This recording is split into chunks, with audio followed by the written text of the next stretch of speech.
Sa mga nakalipas na araw, tanging ang Sacramento Kings lamang ang nagpapakita ng totoong interes kay Kuminga.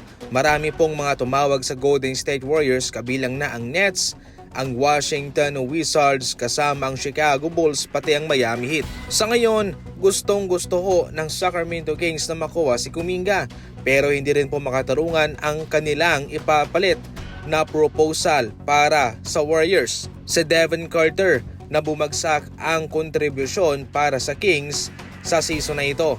Samantalang si Dario Saric ay hindi rin po ganong ginagamit galing sa Denver Nuggets. Kaya sa puntong ito ay parang nababastusan sa kanilang ino-offer. Mas makatarungan pa kung si Domantas Sabonis ang kanilang ibibigay na kapalit via sign and trade para kay Jonathan Kuminga. Definitely ang tanging pumipigil lamang dito para sa Warriors na makuha si Sabonis ay sa kanyang malaking kontrata at hindi rin po siya inilalagay ng Sacramento Kings sa trade market. Kahit na bukas man ang Kings na i-trade sina Zach LaVine at DeMar DeRozan, off limits itong si Sabonis.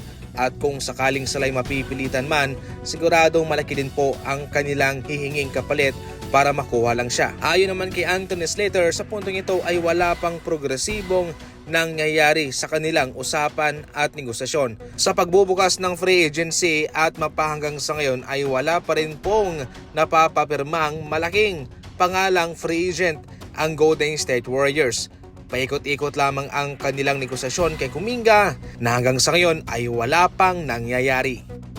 Kabilang sa mga nagkaroon ng major upgrade sa ngayon, itong Houston Rockets. Sa simula pa lang sa pagtatapos ng NBA season ng Phoenix Suns, ang Rockets na po ang nangunguna at paboritong makuha si Kevin Durant. Sa puntong ito mga idol ay hindi lang si KD ang kanilang kinuha, mas pinalakas pa nila ang kanilang rotation, especially sa kanilang mga role player. Tandaan na kanilang pinakawalan si Jalen Green at si Dillon Brooks, pero tatlong mga mabibigat na mga pangalan ang kanilang nakuha. Siyempre, unang-una si Kevin Durant na nag-average ng 26 points at 6 rebounds galing sa Phoenix Suns. Samantalang si Finney Smith, eto kabilang to sa mga magpapalakas sa kanilang bangko. Ito ay isang halimaw sa depensa. Nahirapan man siya sa simula pero sa playoff ay malaki ho ang kanyang naiambag. Mas pinaigting palalo ng Rockets ang kanilang rotation sa big man.